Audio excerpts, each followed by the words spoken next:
ازيكم عاملين ايه؟ واهلا بيكم في قناتي يويو مجدي هاند ميد. وحشتوني جدا جدا، والنهارده فيديو جميل قوي لطيف خفيف جدا لبورت فيه من الشنط اللولي اللي احنا عملناها مؤخرا ونفذناها ومعروضه على البيج عندي يويا مجدي اكسس.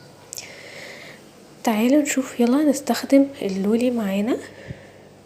لولي بلاستيك، الكيس بيكون نص كيلو، ده حجم 8، وهنحتاج في اخر الفيديو كمان حجم 6 هنعمل بيه حاجة بسيطة قوي. والخيط بتاعنا سمك 6 ملي زي ما احنا متعودين، وهنحتاج معاه المقص. وكده يبقى الخامات اللي عندنا اللي احنا محتاجينها للشنطة كلها موجودة. هنقص طول الخيط في رينج المتر علشان ما نبقاش قاعدين كل شوية يبقى فيه طرف خيط. نعمل البداية او على الاقل الصفين الاولانيين بدون وصلات خيط. وهنحط اول 4 خرزات زي ما احنا متعودين علشان نعمل اول واحدة معانا. دايما اول واحدة او في العموم الواحدة في المعتادة في الشنط الخرز الواحدة الرباعية عن الخماسية والثلاثية. فهنشتغل بواحدة رباعية عادي، وهدخل الخرز لنص الخيط بالظبط علشان ارجع بالطرف هنا اليمين بتاع الخيط، هرجع بيه في الخرزة الاولانية علشان اكون زي عقدة بسيطة بالشكل ده اهو، وادخل منها، شايفين ايه العقدة دي؟ هدخل منها طرف الخيط التاني علشان فعلا يتكون عندي عقدة، وهدخلها في الخرزة اللي عندي. شايفين بالشكل ده؟ هنسحب العقدة في النص خالص وندخلها جوه الخرزة بتاعتنا. طبعا بنفس الطريقة نشتغل مع اي خرز يكون حلقته او دايرته اللي بندخل منها الخيط واسعة، نقدر ننفذ نفس الفكرة. بعد كده هرتفع ازاي؟ هحط في اليمين خرزة، في الشمال خرزة، وارجع احط في اليمين او الشمال الخرزة التالتة بالشكل ده، وارجع بالخيط في اللولية. تمام جدا. وبعدين اخرج طرف الخيط اللي عندي اللي هو على الشمال، اخرجه برضو من الحلقة دي علشان اكون عقدة للوحدة الجديدة اهو بالشكل ده. وكده نبقى طلعنا واحدة كمان جديدة معانا. انه دايما الوحدة الجديدة اخر خرزة في الوحدة اللي قبلها دي بداية الوحدة الجديدة في كل دور معانا. فبالتالي بنبدأ نضيف 3 وحدات من اللولي بس، وده برضو في الدور الاولاني بس. بعد كده لما هنطلع الادوار الجاية هتلاقوا الوضع طبعا اختلف خالص. لو لسه اول مرة تتابعوني شوفوا علشان يبقى معاكم كل التفاصيل كاملة، وانا بحاول في كل فيديو ان انا بعيد كل ده تاني علشان لو حد اول مرة يشوفنا او بيفوتوا حاجة او في حاجة كانت مش واضحة في الفيديوهات اللي فاتت تبقى واضحة معاكم في فيديو مختلف. شايفين احنا بنفس الطريقة دي هقدر اعمل العرض بتاعي بتاع الشنطة، واقدر ارتفع لي كده. عملت العرض او الطول المناسب للعرض بتاع الشنطة بتاعي، وعايزة ابدأ اطلع بالخيط ان انا الف الخيط لفوق. فانا هعمل ايه؟ هحط هنا الخرزتين بالشكل ده، او ال3 خرزات بمعنى اصح، كلهم في اتجاه واحد اللي هو ناحية الخيط اللي كانت ناحيتي، علشان اقفل الجزء ده لفوق اهو. شايفين عملت حوالي كده 13 وحدة. يبقى خليت ال3 خرزات على الشمال في الخيط اللي على الشمال كلهم مع بعض في نفس فردة الخيط، وقفلت بالخيط التاني فتحول الخيط عندي لفوق. عايزة اتجه بالخيط كمان لليمين، يبقى هعمل نفس الحركة، احط 3 خرزات في الخيط اللي معايا اللي هو ناحيتي بالشكل ده، وهكون عنده العقدة اهو واحدة واحدة، واشد الخيط من طرف الخيط التاني من العقدة واسحبه معايا بالشكل ده. وبعدين هدخله في الخرزة اللي عليها الدور جنبها على طول اهو، عشان ابقى ثبت الوحدة بتاعتي. وكده يبقى انا لفيت الوحدات بتاعتي ان انا ابدأ الدور الجديد، ولفيت الخيط معايا كمان. طيب هعمل ايه تاني؟ هضيف خرزتين في الخيط اللي فوق وهكون عنده العقدة واسحب الخيط التاني، يبقى تكون معايا تاني وحدة. وده برضو عشان لو اول مرة تشوفوا الطريقة. شايفين اتكون عندي تاني واحدة ازاي؟ نفس الكلام، هدخل الخيط اللي ناحيتي في الخرزة اللي عليها الدور. يبقى انا كده ثبت الوحدة بتاعتي. شايفين؟ همشي بقى بنفس النمط لحد ما اوصل لليمين خالص واجي ارتفع بنفس الطريقة لحد ما اكون القطعة اللي انا عايزاها بتاعتي. كونا القطعة بتاعتي بالطول المناسب بالنسبة لي، وده كان الطول معانا. كان الطول معانا حوالي 23 وحدة. 23 وحدة، وهناخد جزء منهم، هناخد 5 وحدات هيكونوا القاعدة بتاعتنا. يبقى احنا ليه عملنا 23 دي؟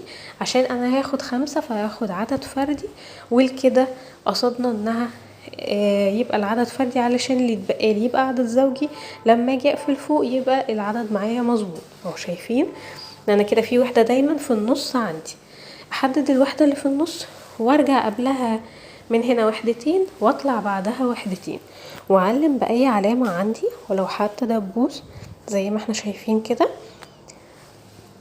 اعلم البداية والنهاية بتاعتي، لان ده الجوانب اللي انا هرتفع عليها واللي انا هشتغل عليها لحد فوق خالص، ومن خلالها هقفل الشنطة من الجنبين. فزي ما انتوا شايفين حددنا مع بعض هنا ال5 وحدات اللي في النص اللي هنشتغل عليهم الجوانب، وانه لما نشتغلهم هيبقى الوحدات فوق قدام بعضها، مفيش حاجة اطول من التانية. طيب هنبدأ نقص الخيط ونوريكم هنرتفع ازاي، او هنبدأ الشغل الصف الاولاني ازاي وبناء عليه ارتفع لفوق. هقص برضو واحاول اخلي ان الخيط معايا طويل علشان ما يفضلش ان انا اكون الخيط يخلص معايا وان انا اقعد اوصل فيه الحاجات بالذات الجانبية او الكفر بتاع الشنطة بتاع قفل الشنطة او اليد بتاعة الشنطة، ما يفضلش عشان مع الاستخدام ما يبقاش في حاجة بتفك. طيب انا هرتفع جانبيا، يبقى انا محتاجة اللولاية اللي في الجنب مع اول لولاية في الصف عندي تحت، وهوريكم ان هتفرق معايا ازاي، انه علشان تديني فكرة ان انا بقفل الجوانب قصاد بعضها، ان ده الجدار بتاعي يعتبر كأنه الجدار بتاعي اللي على الشمال. فانا بستخدم كده، خدت منه خرزة مع الخرزة اللي عليها الدور تحت، فهنا خرزتين، يبقى انا هضيف خرزتين. الخرزتين هخليهم كلهم على الخيط اللي على اليمين اللي على الشمال، واقفل بالخيط اللي على اليمين علشان اخلي الاتجاه الناحية اليمين اللي انا هبدأ اضيف فيه او هحط اللولي في الصف بتاعه. فاهمين قصدي؟ يعني بخلي اتجاه الخيط دايما في الاتجاه اللي انا همشي ناحيته، وهبدأ ادخل الخيط في الخرزة اللي عليها الدور. تاني واحدة اهو، ويبقى ده عامل كده زي الارتفاعات اللي كنا بنرتفعها. خلاص عندي خرزتين، برضو بزود خرزتين.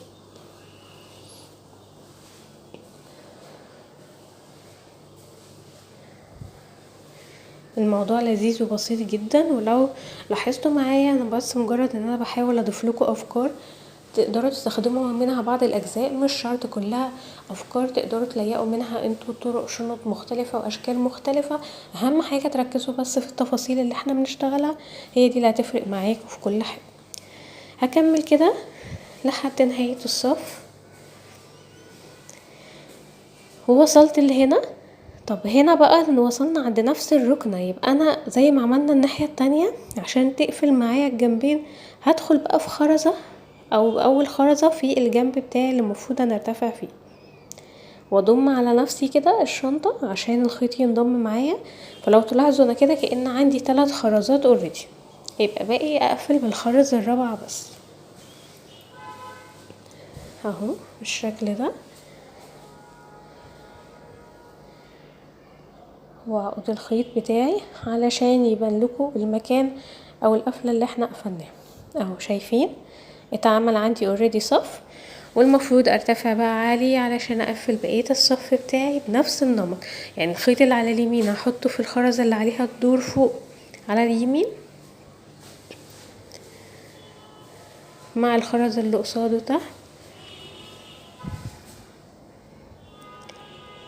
اهو.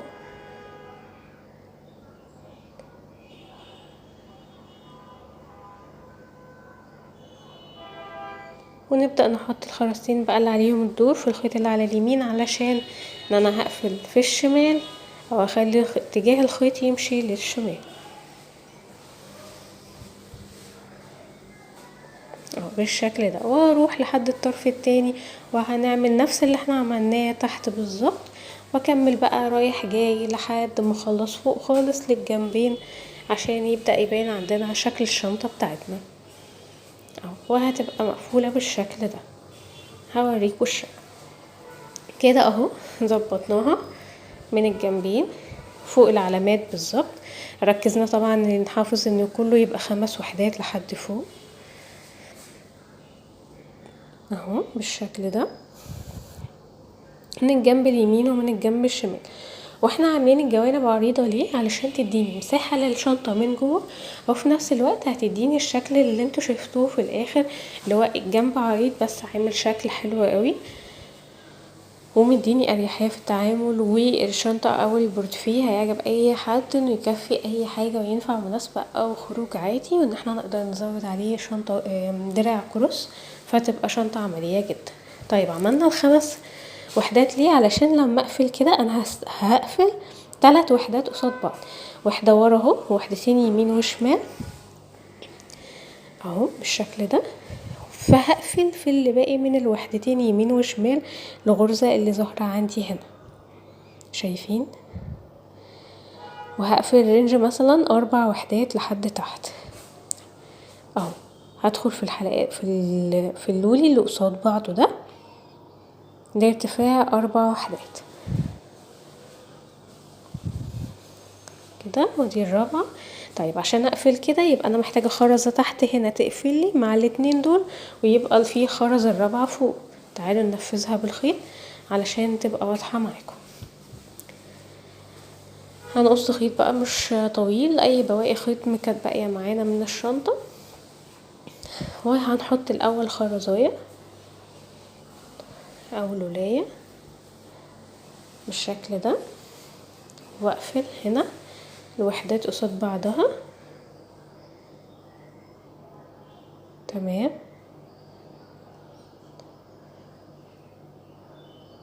وهنخرج من لولاية من الناحية دي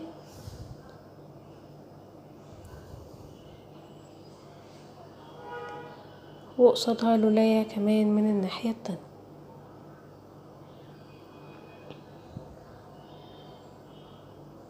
بالشكل ده تمام. فكده كأن عندي من الوحدة 3 خرزات، باقي الرابعة نقفل بيها عشان يبدأ يبان لكم الشكل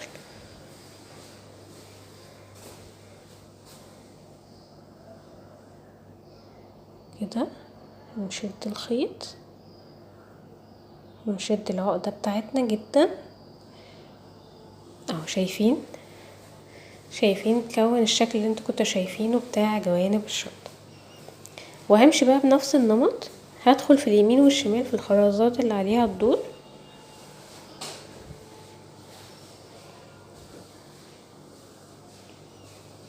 هتغلبكوا شوية عشان ان احنا حاطين بندخل الخيط في نفس اتجاه الوحدات، فبيبقى الخيط عادي يدخل في الخرز اللي قبله. بس هنحاول نقوم القصة دي وهنظبطها ونخلص اليد بتاعتنا او نقفل الجوانب بتاعتنا، عشان اليد بتاعتنا شغلها برضو بسيط، عايزاكم تركزوا فيها.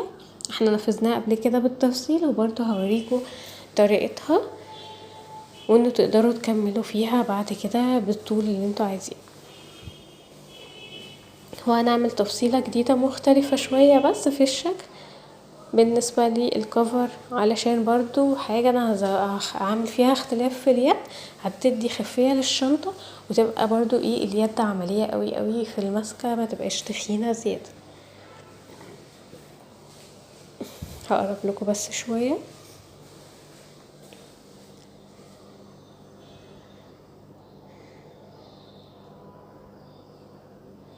ونكمل مع بعض الجنب، علشان الجنب التاني بقى انا اللي هقفله واوريكم على الطبيعة بعد التقفيل.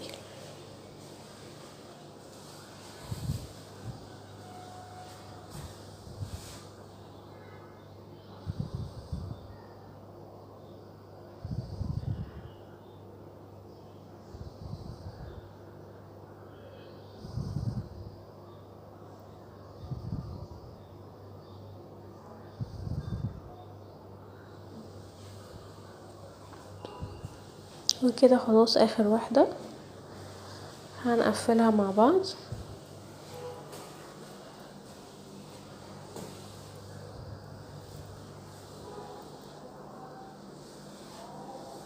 نحط الخرزاية الرابعة بتاعتنا.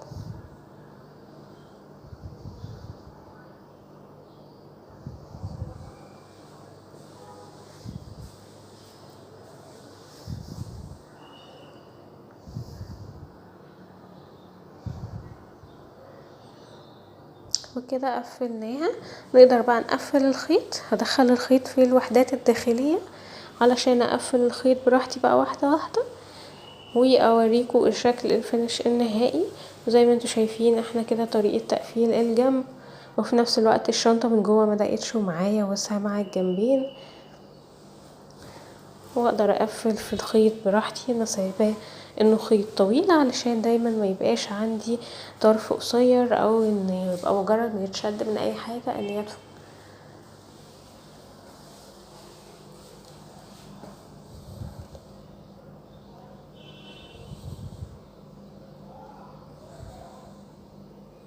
اهو. واحنا بنلف بنعقد تاني بالشكل ده علشان نحافظ على شدية الخيط ونشده كويس قوي قوي قوي. هنكمل الجنب التاني بنفس الطريقة، وهنلاقي طبعا الاطراف دي بتاعتنا اتفردت خالص.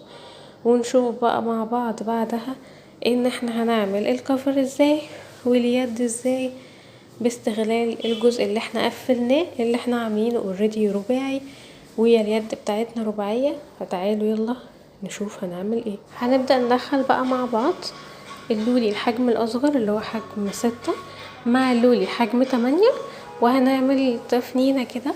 كل الغرض منها ان احنا نبقى دخلنا شكل الخرز الاصغر بحيث يبقى الشكل مريح للعين لما نعمل كمان اليد بتاعتنا، خاصة ان احنا اليد هنعملها من الخرز الصغير. وهنشتغل زي ما انتوا شايفين في 3 خرزاية من اليمين ومن الشمال، يعني في 3 وحدة هنبدأ نشتغل فيها ونعمل الارتفاع بتاعنا. وهنضيف كالتاني، احنا المرة دي هنضيف انه خرزة صغيرة، لولاية صغيرة او من حجم 6، وبعد كده لولاية كبيرة، وبعد كده لولاية صغيرة. تمام. وهنقفل في التالتة زي ما احنا متعودين.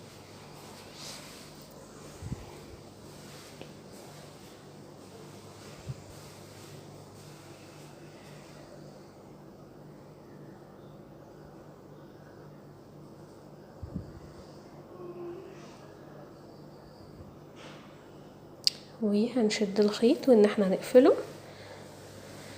اهو بالشكل ده. وهنبدأ بقى نمشي الجنب بتاعنا بنفس ما احنا متعودين. ادخل الخيط في الخرزة اللي عليها الدور،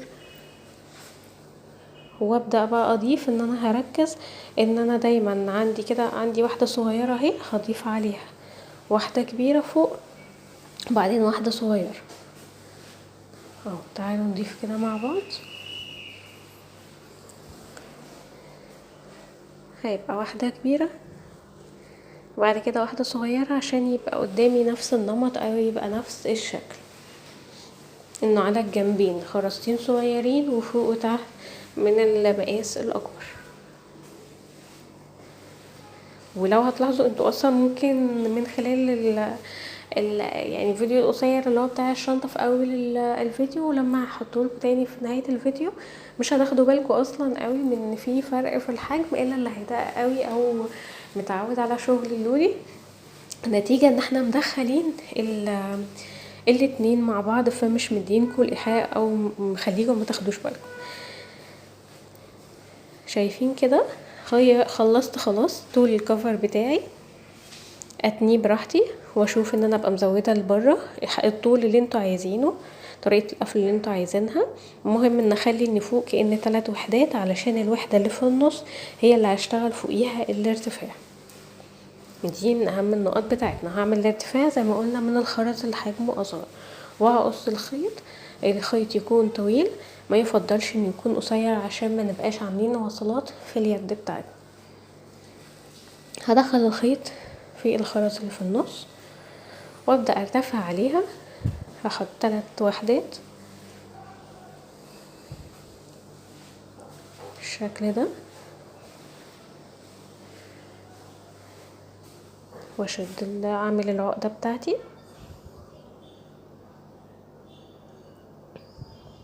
واصبر على الخيط، مش مشكلة، مقابل ان ما يبقاش قصير واحتاج اوصله. واشد الطرف التاني من العقدة اهو بالشكل ده، واشد الخيط كويس. دي كده اول واحدة. انا عايزة بقى الف حوالين الوحدة اللي فوق دي،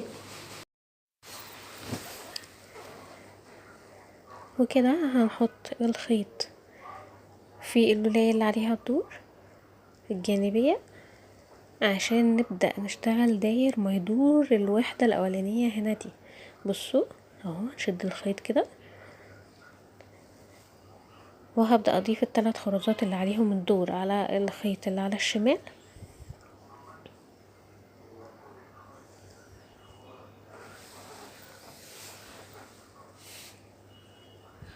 ركزوا بس معايا في الحتة دي لان هي دي الاساس كله، بعد كده هتشتغلوا بقى لحد ما نعمل طول اليد اللي احنا عايزينه.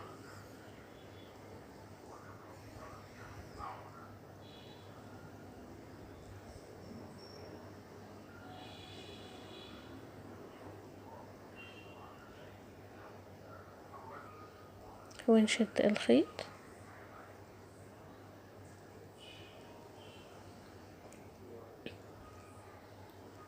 بس نركز في عدد الخرز بتاعنا عشان انا حطيت خرز زيادة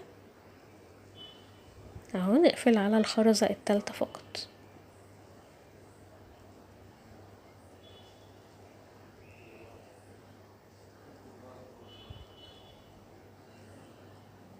واحد 2 3 ونشد العقدة بتاعتنا عشان نبقى كونا اول زاوية عندنا اهو.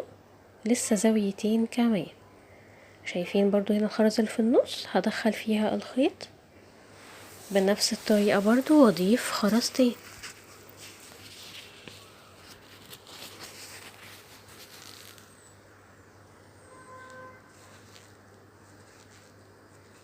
يبقى انا في كل اتجاه بضيف خرزتين بس على الاتنين موجودين، او بمعنى اصح انا بيبقى الخيط في خرزة او احط عليها التانية والتالتة واقفل في التالتة، او عشان ما تلخبطوش ان احنا خرزتين بنضيف في كل ناحية خرزتين زي الادوار العادية، بس الفرق ان انا شغالة حوالين الوحدة داير ما يدور.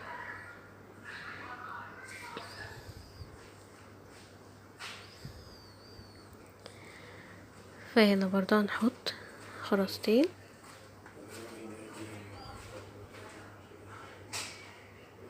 بالشكل ده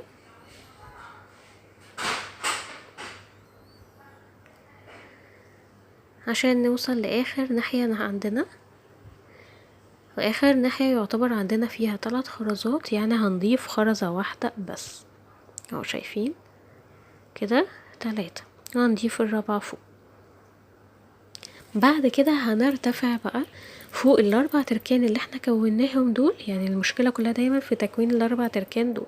بعدها هنبدأ نطلع فوقيهم ادوار فوق ادوار فوق ادوار لحد ما نعمل طول اليد اللي احنا عايزينها، ونرجع نوصلها في الطرف اللي هناك بنفس الطريقة، انها هضيف الخرز على الجنبين، جنبين الخرزة اللي عليها الدور او اللي احنا شغالين فيها مع الخرزة اللي هتبقى تحتيها في الشنطة بتاعتنا اهو. نحط دي بس بالشكل ده